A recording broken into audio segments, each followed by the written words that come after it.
Hello students, our topics are why Mendel's work was not recognized, chromosomal theory of inheritance, and why Morgan selected fruit flies for his studies. First, why Mendel's work was not recognized. Mendel published his work on inheritance of characters in 1865, but for several reasons it remained unrecognized till 1900. Mendel തന്റെ പാരമ്പര്യ സ്വഭാവത്തെ പറ്റിയുള്ള കണ്ടെത്തലുകൾ പ്രസിദ്ധീകരിച്ചത് 1865 ഏതാണ്ട് 35 കൊല്ലത്തോളം അത് ആരാലും ശ്രദ്ധിക്കപ്പെടാതെ ഇരുന്നു, ഏതാണ്ട് 19-ാം ആണ്ട് വരെ. അതിന്റെ കാരണങ്ങളാണ് നമ്മളിവിടെ നോക്കുന്നത്. The first reason, communication was not easy in those days and his work could not be widely published. On those days communication was not easy. ആ കാലഘട്ടത്തിൽ വാർത്താവിനിമയം അത്ര പ്രചാരമായിരുന്നില്ല, അതേപോലെ അത്ര എളുപ്പമായിരുന്നില്ല. അതുകൊണ്ട് തന്നെ അദ്ദേഹത്തിന്റെ കണ്ടെത്തലുകൾക്ക് വേണ്ടത്ര പ്രചാരം ലഭിച്ചില്ല. Second, his concept of genes or factors, discrete unit, non-blending character, etc. was not accepted by his contemporaries as an explanation for the apparently continuous variations seen in nature. മെൻഡലിന്റെ ആശയങ്ങളായിട്ടുള്ള ജീനുകള്, ഘടകങ്ങള്, അത് പരസ്പരം കൂടിക്കലരുന്നില്ല തുടങ്ങിയ ആശയങ്ങൾ അന്നത്തെ സമകാലീനർ അംഗീകരിച്ചില്ല. അതിന് കാരണം കണ്ടിന്യൂസ് ആയിട്ടുള്ള വ്യതിയാനം, പ്രകൃതിയിൽ കാണുന്ന കണ്ടിന്യൂസ് ആയിട്ടുള്ള വ്യതിയാനം എന്താണ് എന്നുള്ളതിന് ഒരു എക്സ്പ്ലനേഷൻ കൊടുക്കാൻ അദ്ദേഹത്തിന് സാധിച്ചില്ല. Third, Mendel's approach of using mathematics to explain biological phenomena was totally new and unacceptable to many of the biologists of his time. He used mathematics to explain biological phenomena. Mendel തന്റെ കണ്ടെത്തലുകൾ വിശദീകരിക്കാനായിട്ട് ഗണിതശാസ്ത്രം ഉപയോഗിച്ചു. അത് അന്നത്തെ കാലത്ത് ഒരു പുതിയ അറിവായിരുന്നു.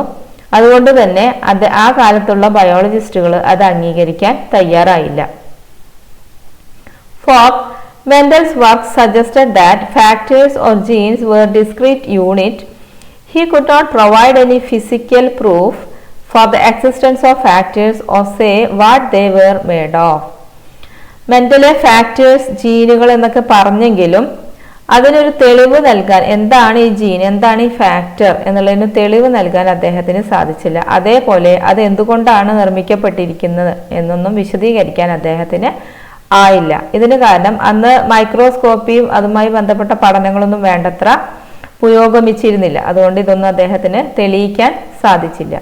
ഈ കാരണങ്ങൾ കൊണ്ട് തന്നെ മെൻഡലിന്റെ കണ്ടെത്തലുകൾക്ക് അന്ന് വേണ്ടത്ര പ്രചാരം ലഭിച്ചില്ല.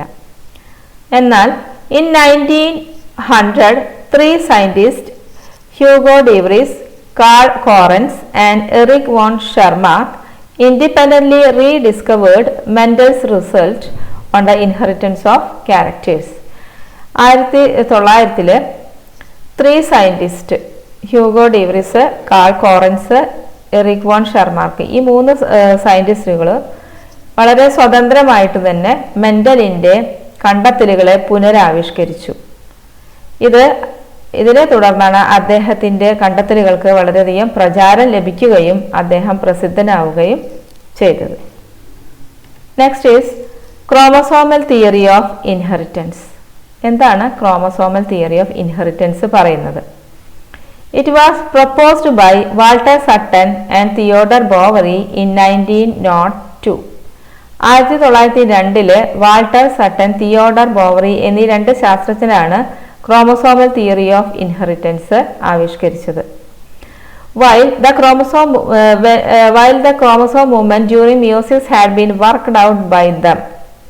അവരിതിലേക്ക് എത്തിയത് ക്രോമസോമുകളുടെ ചലനം, ഊനഭംഗ സമയത്തുള്ള ക്രോമസോമുകളുടെ ചലനത്തെ കുറിച്ച് അവർ പഠനം നടത്തിയിരുന്നു. ഈ സമയത്താണ് അവര് ഈ തിയറിയിലേക്ക് എത്തിച്ചേരുന്നത്.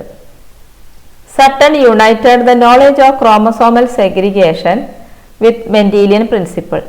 സട്ടൺ ക്രോമസോമുകളുടെ ചലനം എന്ന അറിവിനെ മെൻഡീലിയൻ പ്രിൻസിപ്പിളുകളുമായിട്ട് കൂട്ടിച്ചേർത്തിട്ടാണ് ക്രോമസോമൽ തിയറി ഓഫ് ഇൻഹെറിറ്റൻസ് ആവിഷ്കരിച്ചത്. എന്തൊക്കെയാണ് ക്രോമസോമൽ തിയറി ഓഫ് ഇൻഹെറിറ്റൻസിൽ പറയുന്നത് നോക്കാം. Their main observations are 1. Behavior of chromosome was parallel to the behavior of genes, or chromosomes are the carriers of genetic material, that is genes. അപ്പോൾ ഇതിലെ main observation എന്ന് പറയുന്നത് chromosomes are the carriers of genetic material, that is genes, or chromosomes are the carriers of genes, or genes are present on the chromosome. ഇതാണ് അവരുടെ main observation. It is the main observation of chromosomal theory of inheritance. The second observation was chromosomes as well as genes occur in pairs. ക്രോമസോമുകളും ജീനുകളും ജോഡിയായിട്ടാണ് കാണപ്പെടുന്നത്. Look at this picture. Here two chromosomes are seen in pair, and also the genes are present on the chromosomes. They are also seen in pairs. Third is the two alleles of a gene pairs are located on the homologous sites on the homologous chromosomes. In the homologous chromosomes, the two alleles or gene pairs are located on the homologous site. Homologous ക്രോമസോമിൽ, അതായത് സ്വരൂപ ക്രോമസോമിൽ ഒരു ജീനിന്റെ രണ്ട് അലീലുകളും കാണപ്പെടുന്നത് ഒരേ സ്ഥാനത്തായിരിക്കും. അതായത് homologous സൈറ്റുകളിൽ, സമരൂപ സൈറ്റുകളിലാണ് അത് കാണപ്പെടുന്നത്. ഈ ചിത്രം നോക്കിയാൽ നിങ്ങൾക്കത് മനസ്സിലാവും. These are two homologous chromosomes and these two genes are located on the same site, that is on the homologous sites. The fourth observation was during anaphase of meiosis 1, the two chromosome pairs can align at the metaphase plate and segregate independently of each other.